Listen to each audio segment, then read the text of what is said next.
From a silent criminal who never uttered a single word to a screaming maniac who murders other protagonists for fun, Grand Theft Auto has given us 12 playable leads across more than 2 decades. Each one reflects exactly where the series was at that moment in time. So let's break down every single one, starting with the guy who launched it all into 3 dimensions and somehow did it without ever opening his mouth. Claude. Every GTA protagonist owes their existence to a guy who never says a single word. Claude shows up in Grand Theft Auto 3, released October 22, 2001, the first fully 3D open-world entry that dragged this franchise straight into the mainstream, and the guy carrying that entire launch has 0 lines of dialogue. Not one word, from start to finish. Before you write that off as some cheap technical limitation, hear me out, because it's the opposite. This was a deliberate design choice.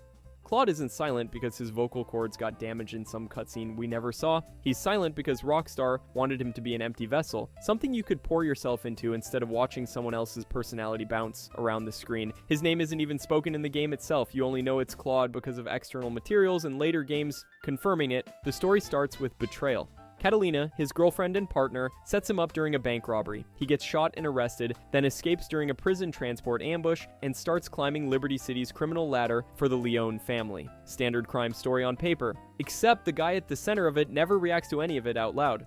Here's where it gets interesting. Claude shows back up in San Andreas, set in 1992, roughly 9 years before 3. He's dating Catalina, again, running countryside robberies, and she spends the whole time openly belittling him, comparing him to CJ like he's an afterthought. The silent guy who anchored the biggest launch in the series gets clowned on by his own girlfriend in a later game. At the time, other action games were leaning hard into cinematic talkative heroes. Claude went the opposite direction, and he's basically the last protagonist of his kind before Rockstar shifted to loud-voiced anti-heroes with real personalities. Speaking of loud personalities, the next guy never shuts up. Tommy Vercetti. Grand Theft Auto 3 proved you could make an open-world crime game in 3D. Vice City proved you could make one with a soul. Tommy Vercetti is the protagonist of Grand Theft Auto Vice City, released in 2002, where Claude never said a word, Tommy never shuts up, and that's exactly why he works. Here's the backstory. Tommy was an enforcer for the Forelli crime family in Liberty City. He got sent to kill a handful of rival thugs in Harwood. The problem is, a handful turned into 11 men. Tommy killed every single one of them. Earned the whole thing the nickname the Harwood Massacre, 15 years in prison. By the time he gets out, the world has moved on without him. His boss, Sonny Forelli, ships him down to Vice City to oversee a drug deal. Think of it as a welcome back to freedom, now go handle this cocaine transaction in Florida kind of gift. The deal gets ambushed, drugs gone, money gone. Tommy is left standing in a neon-soaked city with his old boss calling every 10 minutes asking where his money is. So what does Tommy do? He builds an entire criminal empire from scratch. Nightclub, taxi company, film studio, the whole portfolio. The man diversified like he was reading a business textbook between shootouts. And when Sonny finally shows up demanding his cut, Tommy kills him in his own mansion. No more Forelli family. Vice City belongs to Tommy Vercetti. But here's the thing that really separates Tommy. He's voiced by Ray Liotta. Goodfellas Ray Liotta. You can feel it in every line. Tommy is sharp, sarcastic, and genuinely terrifying when he loses his temper. He's the first GTA protagonist who feels like a real character, not just a pair of hands holding a gun. The whole game mirrors Scarface almost beat for beat, except Tony Montana dies face down in a fountain. Tommy Vercetti walks away. No sequel contradicts his empire. As far as the canon is concerned, he's still out there running things. The man built a kingdom, and nobody ever took it from him. Which is, not ideal for society, but extremely satisfying as a player. But if Tommy represents the golden age of doing crimes with 0 consequences, the next protagonist had to earn his spot the hard way, starting from the very bottom of his own family's food chain. Tony Cipriani. Most GTA protagonists get 1 game to tell their story. Tony Cipriani gets 2, and the contrast between them is honestly more interesting than either game alone. Here's the setup. In Grand Theft Auto 3, Tony is a confident, no-nonsense lieutenant in the Leone crime family. He hands Claude missions, barks orders, and carries himself like a man who knows exactly where he stands in the hierarchy. Solid, entrenched, comfortable. But Liberty City's story, set 3 years earlier in 1998, shows a completely different guy. Insecure, desperate, practically begging for scraps of approval from Salvatore Leone. And the reason for that gap is one decision that cost him everything. Tony killed a made man without authorization. In traditional Mafia protocol, that's not a slap on the wrist, that's the kind of violation that gets you buried in a parking lot foundation. The only reason Tony survived is because he ran. Fled Liberty City entirely and spent years in hiding, waiting for the heat to die down enough that he could crawl back and grovel. When Liberty City Stories begins, Tony returns expecting some kind of welcome. What he gets instead is Salvatore treating him like a disposable errand boy. Prove yourself, again, from scratch. Every mission is another loyalty test, assassinations, sabotage, jobs that could easily get him killed, all to demonstrate that he's still useful, still obedient. And then there's his mother, who openly roasts his entire life path, not in a fun way, in a you've disappointed everyone who ever loved you way, which is, not ideal. But here's what makes Tony worth talking about. He's the only protagonist who shows you what it actually costs to exist inside a rigid mafia hierarchy. One unauthorized kill, years of exile, and then a slow, violent climb back to a position he already earned once. The guy essentially had to speedrun his entire career twice because he skipped one step of bureaucracy. By the time Claude meets him in Grand Theft Auto 3, all that desperation is gone. He made it back. But Liberty City Stories make sure you understand exactly what making it back required. If you think that sounds rough, wait until you meet Victor Vance, a guy whose reward for clawing his way to the top was dying in the first 30 seconds of someone else's game. Victor Vance. You already watched this man die, you just didn't know it yet. If you played Vice City, you remember the opening. Tommy Vercetti shows up for a drug deal, everything goes sideways, and two guys get killed in the ambush. One of those guys was Victor Vance. At the time, he was nobody, a faceless body on the ground. Then Rockstar did something cruel. They made you care about him. Grand Theft Auto Vice City Stories dropped in 2006 at 2 years before Vice City. It stars Victor Vance. The man you already know is going to die. Here's the thing, Victor isn't some career criminal chasing a bigger slice of the pie. He's a United States soldier stationed in Vice City, trying to earn money for his family. His brother Pete is sick, his brother Lance is a liability, and his corrupt commanding officer, Sergeant Jerry Martinez, is the one who drags him into the drug trade in the first place. Victor doesn't want any of it. He has actual moral objections to drugs. He just wants a legitimate way to support his brothers and get out clean. Which is, not how things work in this franchise. Martinez betrays him, frames him, and gets him dishonorably discharged from the army. Just like that, Victor loses every institutional protection he had. No career, no benefits, no safety net. The one guy who tried to play it straight gets punished for it, and the corrupt sergeant walks away smiling. Stripped of everything, Victor does the only thing the game will let him do. He goes full criminal. He and Lance build the Vance crime family from the ground up, seizing territory across Vice City. The soldier who wanted nothing to do with drugs ends up running an empire built on them. And then 1986 happens. That drug deal. That ambush. That body on the ground. Vice City Stories doesn't change what happens, it just makes it hurt. The faceless casualty from Vice City's opening becomes a former soldier pushed into crime by a corrupt system and family desperation who built everything from nothing and lost it all in the exact scene you played through years earlier without a second thought. His morals didn't save him. His love for his brothers didn't save him. Nothing saved him. It's the most tragic arc in the entire series. Replay Vice City's opening after finishing Vice City Stories, and that gunshot hits completely different. But if Victor's story is a tragedy about a good man dragged down, the next protagonist is a story about a man clawing his way back up. CJ, every GTA protagonist has a reason to be where they are. Tommy wants power. Nico wants answers. Claude wants, well, nobody knows what Claude wants. But CJ wants to go home. And that's what makes his story hit different. Carl Johnson returns to Los Santos in 1992 after 5 years in Liberty City, and the reason he comes back is about as brutal as it gets. His mother was killed in a drive-by shooting. He didn't leave on good terms either. Grove Street families had been falling apart for years, and CJ had basically run away from all of it. Now he's back, his mom is dead, his brother Sweet barely wants to look at him, his neighborhood is overrun with crack, and 2 corrupt cops are waiting at the airport to let him know they own him now. Those cops, Tenpenny and Pulaski, are not your typical video game antagonists. They don't want to kill CJ, they want to use him. They manipulate gang rivalries, plant evidence, and force CJ to do their dirty work under threat of framing him for a murder he didn't commit. It's one of the most explicit portrayals of systemic police corruption in any game from that era, and it gives San Andreas a political weight most GTA stories don't even attempt. But here's what really separates CJ from the other protagonists. His central conflict isn't with an enemy, it's with his own brother. Sweet wants to hold down Grove Street, that's it. Protect the block, keep it green, don't expand. CJ, meanwhile, ends up running car theft rings in San Fierro, pulling casino heists in Las Venturas, and building a business empire across the entire state. The tension between Sweet's stubborn loyalty to one street corner and CJ's growing ambition is genuinely compelling because neither of them is entirely wrong. And then there's the customization. CJ is the first protagonist you could physically transform. Change his clothes, his haircut, bulk him up at the gym, let him get fat on pizza. He's simultaneously the most defined character Rockstar had written up to that point and the most malleable avatar they'd ever given players. Which is, not an easy trick to pull off. Voiced by young Melee, CJ's journey spans from grieving younger brother to multi-city kingpin, but it never loses that core thread. Every empire he builds, every city he conquers, it all leads back to Grove Street, back to the block, back to home. But if CJ's story is about reclaiming what you lost, the next protagonist couldn't care less about sentimentality. He's got a sword to recover and a father to avenge. Huang Li. Here's a question for you. How many GTA protagonists can you name off the top of your head? 10? 11?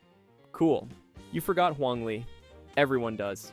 And that's a crime, because his game is genuinely one of the best entries in the entire franchise. Huang Li is the protagonist of Grand Theft Auto Chinatown Wars, released in 2009 for the Nintendo DS. Yeah, a full GTA game on the same device your little cousin used to play Nintendogs. And somehow, it worked. Here's the setup. Huang is the son of a recently murdered Triad boss. His one job is simple: fly to Liberty City, deliver his father's ceremonial sword to his uncle, and secure the family's power. He lands, gets ambushed, gets shot, and gets dumped in the water with the sword stolen. So that goes well. But here's the thing. That sword isn't just some fancy weapon. It's a symbol of the entire Li family's legitimacy within the Triad structure. Losing it means losing their claim to leadership, so Huang isn't just chasing down whoever robbed him, he's fighting to preserve his family's identity, their position in a world built on tradition and hierarchy. This isn't Guy wants revenge. This is Guy needs to prove his bloodline still matters.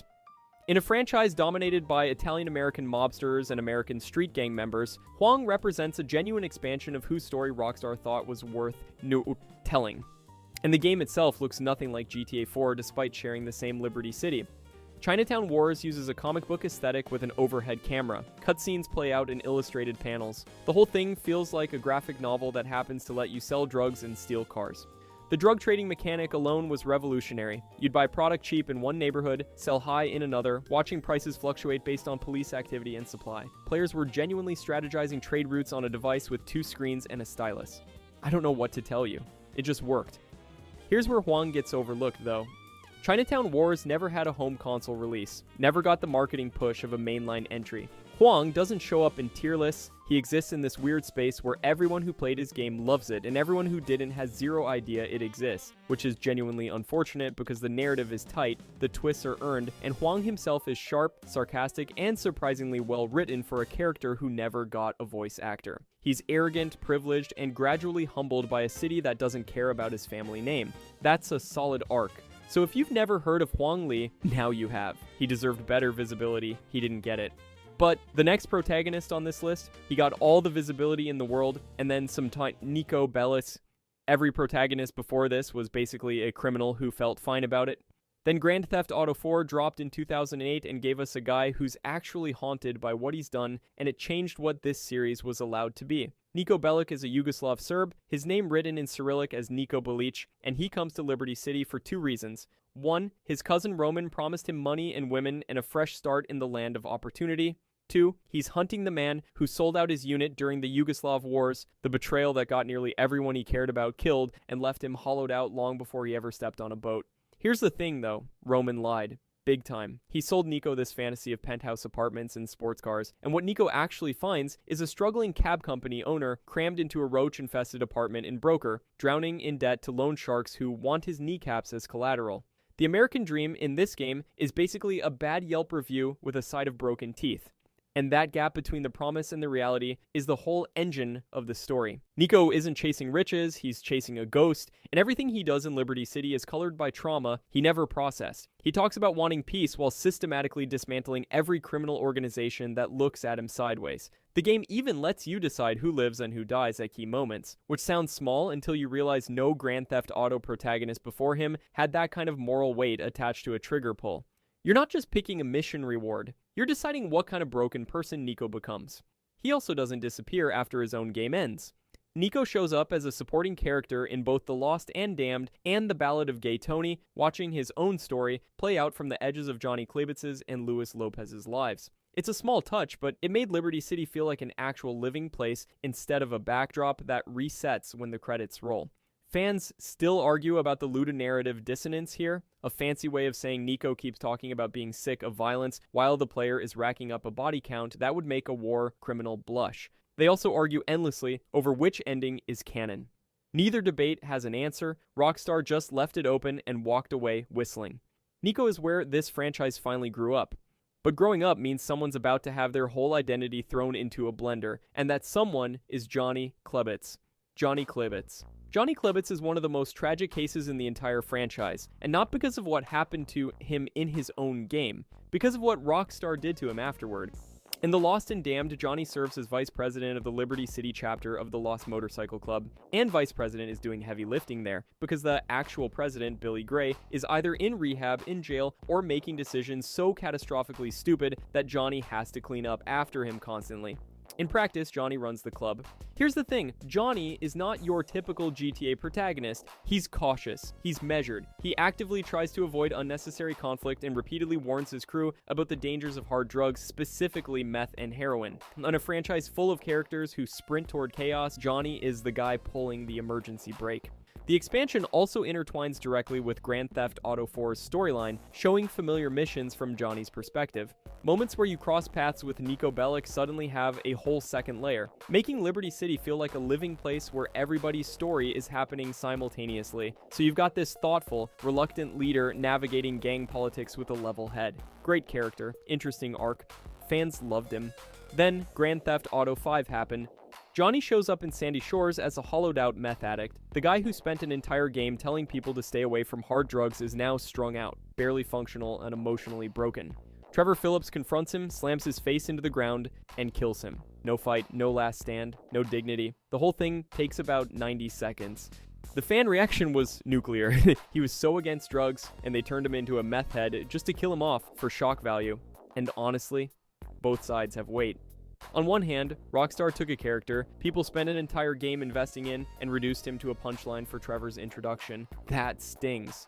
On the other hand, Johnny spent years embedded in a violent, drug-soaked subculture. The idea that he'd eventually fall into the thing he fought against isn't unrealistic. It's the most heartbreaking outcome possible, precisely because he knew better, doesn't make it hurt less. Sometimes a character deserves a better ending than the one the writers give them. I don't know what to tell you, but if Johnny's story is defined by what Rockstar took away from him, the next protagonist is defined by what he was given. And it was a lot. Luis Lopez.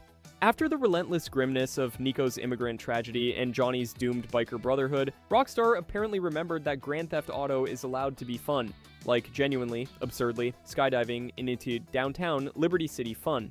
Luis Fernando Lopez is the protagonist of The Ballad of Gay Tony, released October 29, 2009, and he's basically the antidote to everything that came before him in the GTA 4 era. Where Nico brooded and Johnny spiraled, Luis is out here base, jumping off skyscrapers and then going to manage a nightclub.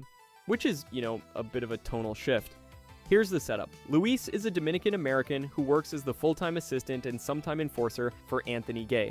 Tony Prince, a legendary nightclub impresario who basically invented Liberty City's high-end nightlife scene.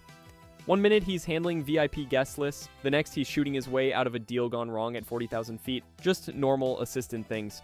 What makes Luis interesting is that he doesn't fit neatly into any box. He's not a gangster, not a businessman, not muscle for hire. He occupies this weird liminal space between all of them, moving fluidly between elite clubs, dangerous criminal deals, and family obligations back in his old neighborhood. His mom wants him to go to church, his boss wants him to negotiate with drug lords. Same afternoon. But the real heart of this expansion is the relationship between Luis and Tony. Tony's sexuality isn't a punchline, it's central to who he is, and Luis's protective, sometimes deeply exasperated stance toward his boss highlights genuine affection. Tony's a mess. He's in debt, making terrible decisions, emotionally collapsing. And Luis keeps showing up.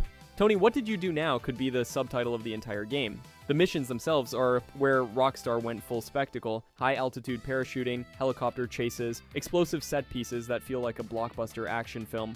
It's a deliberate return to the colorful, over-the-top energy of Vice City, and after 2 expansions worth of bleakness, it lands perfectly. Luis also represents real steps forward for representation. A Dominican-American protagonist navigating queer-inclusive nightlife wasn't something GTA had done before. And like Nico and Johnny, he's woven into the larger mosaic of Liberty City. That diamond deal from the main game. Luis was there. That museum standoff, Luis again. 3 perspectives on the same city, same chaos, and his is consistently the most entertaining one to watch unfold. But if you think Luis had a complicated relationship with his boss, wait until you meet a man who faked his own death to escape his criminal partner, only to have that partner show up at his door 9 years later, absolutely furious. Michael DeSanta. Michael DeSanta is a midlife crisis with a gun. And that's not me being reductive, that is literally his character. He has the mansion in Vinewood Hills, the sports car, the pool, the trophy wife, the deal with the feds that keeps him untouchable. He won. The game was over, and he's absolutely miserable. Most GTA protagonists start with nothing, clawing their way up from the bottom. Michael starts at the top. He's a retired bank robber living under a fake name after cutting a deal with the FIB to fake his death and relocate to Los Santos. His old partner Trevor thinks he's been dead for years. His family thinks he's a legitimate businessman. And Michael himself doesn't seem to know what he thinks. Here's the thing, he attends regular therapy sessions with Dr. Friedlander, and these conversations are some of the most revealing character moments in the entire franchise. He openly admits he doesn't know why he's unhappy, he has everything he thought he wanted, and none of it fills the void. That kind of explicit introspection from a GTA protagonist is basically unheard of. Tommy Vercetti never questioned why he needed to own Vice City. CJ never unpacked his trauma on a therapist's couch. Michael does, and it doesn't help him at all. His family is a disaster. His marriage to Amanda is built on mutual infidelity and resentment. His son Jimmy is an overweight, trash-talking internet troll with zero ambition. His daughter Tracy is desperately chasing reality TV fame with equally zero talent. Michael looks at these people, the people he supposedly did all of this for, and sees nothing but failure reflected back at him. Which is, not ideal, but the real dramatic weight comes from the North Yankton heist. The prologue shows you the job that went wrong and the partner that got left behind. Trevor believed Michael was dead for nearly a decade. Michael let him believe that. He traded his best friend's trust for a house with a view and a therapist who charges by the hour. So when Trevor eventually discovers the truth and shows up in Los Santos looking like a man who hasn't slept since 2004, the tension isn't manufactured. It's earned. Michael is both the betrayer and, in his own mind, the victim. Whether you believe his justifications is entirely up to you. What makes Michael fascinating is that nobody pulls him back into crime. Nobody's threatening him. He goes back because sitting by that pool watching his marriage rot was somehow worse than risking everything. Boredom and self-loathing are his actual motivations. I don't know what to tell you. The man had it all and chose chaos because retirement was too quiet. But if Michael's story is about a man who climbed the ladder and found nothing at the top, the next protagonist is about a young man still looking up at it from the bottom. Franklin Clinton. Franklin Clinton is the audience surrogate, and that's both his greatest strength and, depending on who you ask, his biggest problem. He's one of 3 playable protagonists in Grand Theft Auto 5, and he represents something deceptively simple. A young guy from a rough neighborhood who wants more, but the only ladder available is built out of crime. Franklin starts the game working for a predatory car repossession business in South Los Santos. The company targets lower-income customers, sells them cars they can't afford, then sends Franklin to take them back when payments get missed. He's the muscle in a loan scheme. Which is, not ideal, but here's the thing about Franklin. He knows it's a dead end. He's surrounded by gang culture, economic hardship, and a best friend in Lamar who seems determined to get them both killed over petty beefs that lead absolutely nowhere. Franklin can see the ceiling, and he's smart enough to be frustrated by it. Everything changes when he meets Michael DeSanta during a repo job in Vinewood Hills. Michael sees something in Franklin, a younger version of himself or just a useful tool with exceptional driving skills. This mentor relationship becomes the engine of Franklin's story. Michael introduces him to high-stakes robberies, to thinking bigger than corner hustles. Franklin's special ability in gameplay reflects his role perfectly, slowing time while driving, making him the precision wheelman who gets everyone out alive. But the real tension in his arc is never about the heists. It's about loyalty versus ambition. Lamar represents the old neighborhood, the ride-or-die friendships.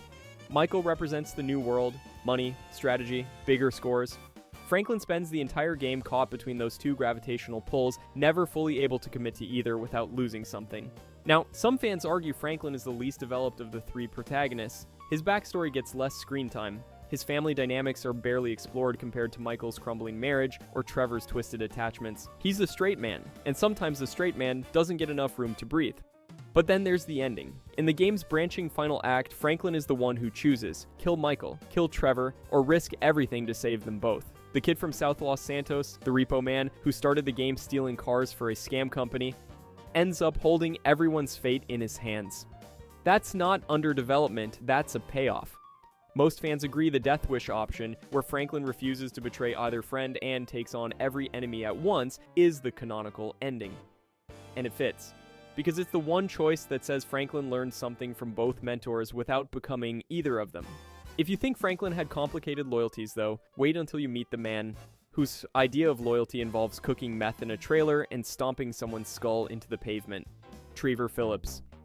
Every protagonist we've covered so far has had some kind of filter. Claude had silence, Tommy had style, CJ had loyalty, Nico had guilt, even Michael wraps everything in therapy speak and self-justification. Trevor Phillips has none of that. Zero filter, zero apology. And that's exactly why he's the most important character Rockstar has ever created.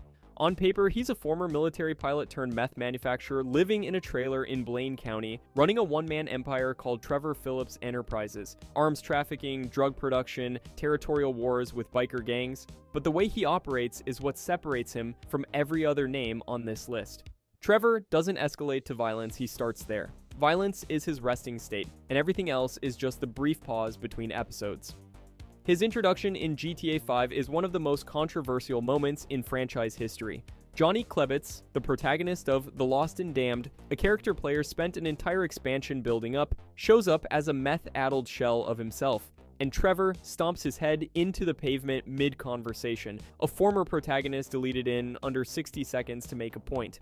This man does not care about your attachment to established characters, which is, not ideal for Johnny fans. But Trevor's real story isn't the random violence, it's Michael. These two robbed banks together for years. When their North Yankton heist went sideways, Trevor believed Michael died. Spent years grieving a man who was actually living in a mansion in Vinewood under a fake name. The moment Trevor sees a robbery on television and recognizes Michael's tactics, he drives to Los Santos fueled by a decade of rage and something that looks uncomfortably close to love. Their dynamic is the emotional spine of GTA 5. Michael fears Trevor, genuinely.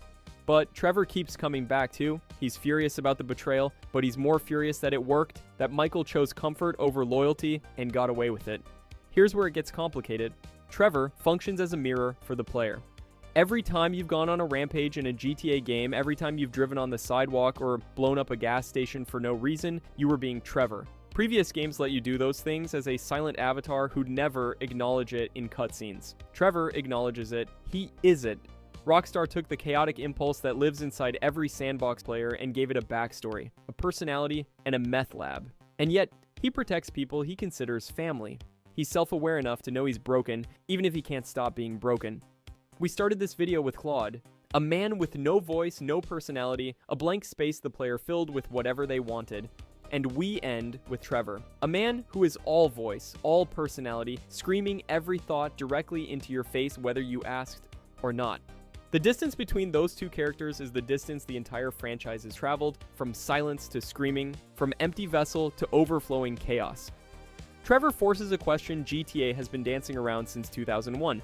Is this what the protagonist has always been, just without the mask? I don't know what to tell you. But I think the answer is yes.